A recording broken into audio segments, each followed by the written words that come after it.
Okay, well, here we go. I gotta be honest with them. Well, welcome back, peeps.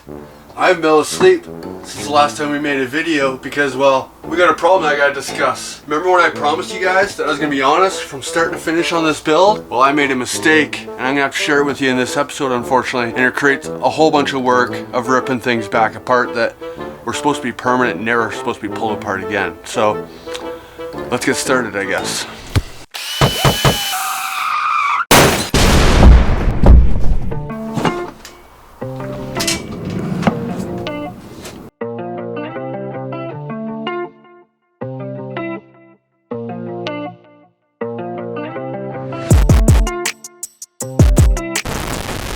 Hello? What's going on? What's going on? Come on. Work.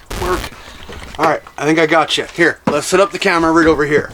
My goodness, between that camera and what's just happened here, this is insane. But, as promised, I'm going to share the good and bad and everything. So last video, while I was trying to set up, you saw it kept snowing, and then I would shovel, and then it would snow again, and I would shovel again. What the heck, man? I kept walking in and out of the van with snow all over my shoes. And I wasn't concerned, because as I said, we built a waterproof floor. And I'm happy to say that waterproof floor held up perfectly. There's no movement, no squeaks, no nothing. Everything worked great. But with those snow footprints that we put throughout the van that I didn't actually record, but I wasn't worried about cleaning it up either, because I was like, let's test out these waterproof floors. But what I didn't think about is this van, the way it sits, kind of sits on a bit of an angle towards the front driver's side of the van, which is the side of our walls, which have not been sealed along the bottoms yet, because part of our plan later on in the build was to silicone the whole bottom and put in our aluminum base plates. And unfortunately, as the van warmed up, said snow melted and it all ran over towards our walls.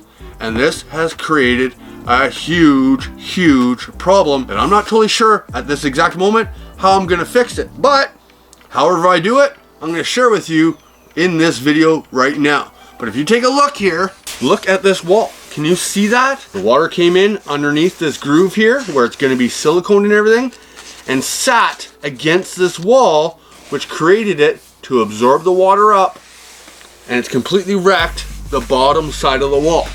From where the drawer is down, needs to be replaced all the way across to the front, where you can see it's all cracked up and swollen across the bottom side. So somehow I'm gonna have to cut this wall out and replace it with new pieces, which does mean I'm gonna end up with a seam somewhere. But as long as we can get a clean cut, I think it'll look totally normal. There's nothing wrong with a seam as long as it's clean. But as you remember, we put these walls in and we adhered them to our aluminum framing, because the plan was these walls would never have to be replaced. Well, surprise, motherfucker. Before the van's even done, I need to replace it. This time, I'm gonna seal that base before we move forward, and maybe this will be a learning experience for everybody if you're gonna use this laminate wood, because on the outside of it, it's fine. It could get wet, it could spray water on it, it'll be fine. The core, unfortunately, is like a particle board, and if it's not sealed, it's gonna swell your wood. And this part would have been sealed if we were further along in the build. Listen to Winston.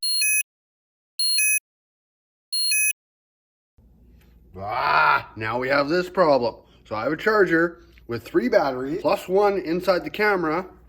It does say they're charging, but for some reason, every single battery is dead. And it won't charge by plugging it into here anymore either. That port on my camera seems to be shot, because that does work on everything else. If you heard the words coming out of this mouth right now, this channel will be banned. Look, it's so dead, it won't even close the lens. So, the A6000 is now out of commission, and we'll attach our cell phone to our tripod mount. So now we're gonna do the rest of this video on our iPhone so that we can get this done. And I'm telling you, this is totally different because I'm so used to staring into a lens of a camera that now when I stare at this, if I try and stare at myself, I look like I'm looking off to the side. I gotta remember to look over here at the camera so it looks like I'm staring at you guys. Make sense? Now let's get back to talking about our swollen wood. Stupid, stupid, stupid, stupid. So freaking angry at myself. This should have never happened ever. The fact of me getting in and out of this van with snow over my boots is just silly, because you would never do that in real life. Your feet would get soaking wet. You just wouldn't do it. You'd knock your shoes off, take them off before entering the van, just like you do your house. Why I did this? Ugh. But I could beat myself up all day. We just need to get to work. So in order to get this paneling off the wall, the first thing I need to do is I need to remove all this trim. Let me back up.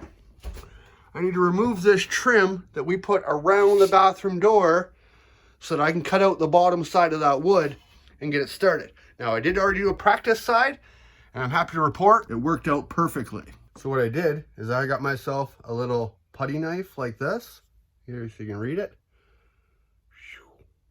Like that. It has, can I get that? This is hard with a cell phone. It has a bit of a tapered edge to it. That way it's able to slide underneath our trim without scratching our walls or bending up the trim. Because if possible, I like to reuse the trim. So then I just take said putty knife with the taper facing outwards so it pushes the trim out. Stick it into the little groove.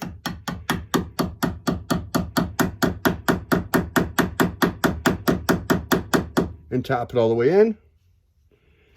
And just continue that process the whole way down the trim.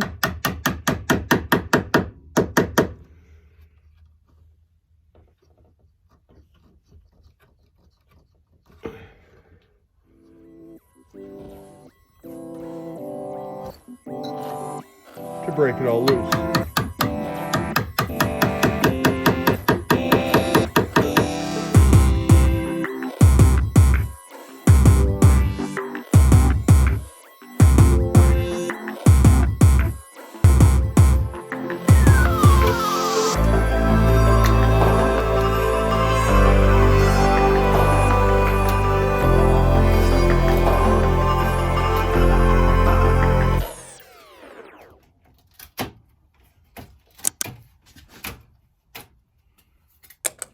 And there we go. Step one's complete. No damage to our trim, nor to our walls. So now we get to do the riskiest part of this whole process, which is actually cutting out this bottom part of the wall itself. So I'm going to start with the shortest sections at the lowest point possible. So I'll have to replace a minimal amount of this laminate board. But before I cut this on the actual piece itself, I did have to do some practice to figure out how we're going to cut that properly in a perfectly straight line without chipping the laminate that's at the top side that is going to be staying here. Because if we chip that, or it's not a straight line, when we put the new piece in, the seam won't be clean. And I've already told you that a seam is okay as long as it's clean. So I went and glued some of our laminate to some scrap pieces of aluminum just so I could start testing what kind of cutting procedures work. And once we get this off, can we clean it up enough that we're going to be able to re-adhere our laminate to here, and it's going to be at the same height as the other stuff, so we have a perfectly clean seam. And I didn't record any of that testing because it was kind of irrelevant, really. I just want to show you what did work. But quickly, I'll let you know that I tried the oscillating tool, which kind of worked, but it's almost impossible to get a perfectly straight line with it. So that was out. Next, I used an alpha knife, which was able to cut into it and get a straight line. But when you cut across it, it does end up cracking the laminate on the top of the cut and the bottom of the cut, and it wasn't consistent or controllable. So that was out as well. And then I found this, which is a wood chisel. And I found a way that this works perfect. Now, as you see, the wood chisel is tapered one side, straight the other side. So when you put it to your wood, as long as you take the straight side and put it towards the side that's going to be discarded, and you put the tapered side towards the side that you're keeping, and you put it in and hammer it in place, you will see you come out with a perfectly straight line, and it doesn't crack the laminate on the side we want to keep on the walls. So now we just got to make a straight line on our wall itself and start chiseling away. But to be safe, I'm going to take my time, and I'm not actually going to record while I chisel this out, because I don't want to be distracted. Because if I make a mistake and chip this upper side that we're keeping, we no longer have a clean seam. That means all the upper walls will be hooped as well. And at that point, I might as well just burn this whole frickin' project to the ground. So we'll cut back in once this part's done.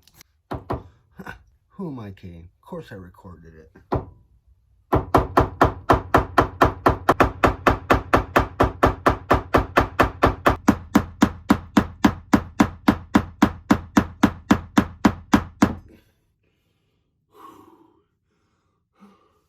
It's a bit of a workout, but it is working.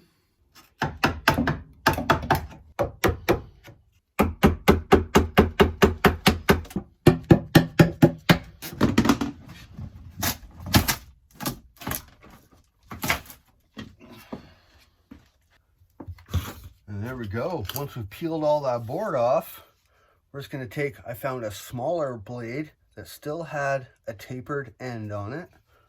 And now we can just get in behind that glue that's on the aluminum. Oops.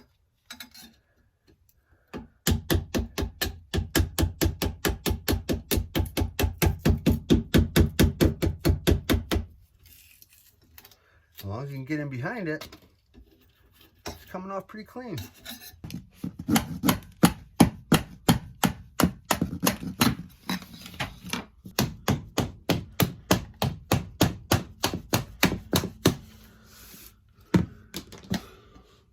Whew. You guys actually seem to be my good luck charm, because every time I turn this on, it seems to go a lot easier. Let's see if you guys can help me out over on this one then. Oh my goodness.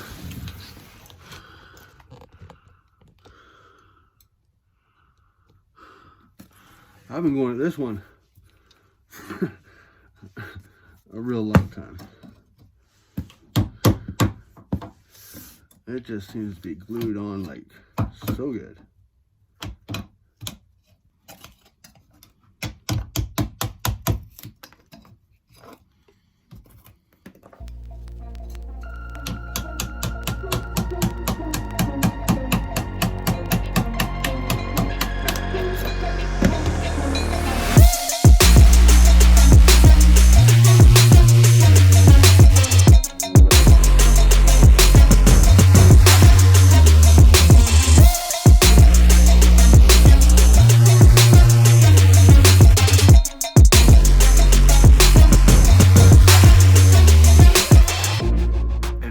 We've got it all cleaned up back there from the big mess we made, but as you can see, we ended up with some really clean lines with just using the chisel. I basically just chiseled through the laminate and then used a knife to cut through the particle board in the core itself, and then pried it off. Easy peasy. Not too shabby for a hack job, right? And some people might ask, do I regret gluing those panels onto the aluminum? Maybe it would have been easier if I had screwed it. And I don't believe that's true. First off, pulling these apart reassured me that there's no way those panels are coming off there by themselves. Unless you pry at it, there's no way in heck they're coming off. But when you use a chisel and get in between it, you can easily pry it off and it comes off really clean. Like I can easily re-adhere to that a new panel. And I didn't really have to move much inside the van to do it. And it got me to thinking, one day if you wanted a color change, and it's completely doable. It would be a mess, but it's doable. With mechanical fastening and wood framing, I can't say it'd be the same story. Unless of course you had visible screws on the outside of your panel. Then anything is possible. But I didn't want screws on the outside of my panels. So let's move forward. So now that we have made those nice clean lines all the way across, and we have our section that needs to be filled back in. So we're just going to template it with our corrugated plastic again, cut that onto our panels, and we're ready to adhere our new pieces back into place, which we've made videos about in the past.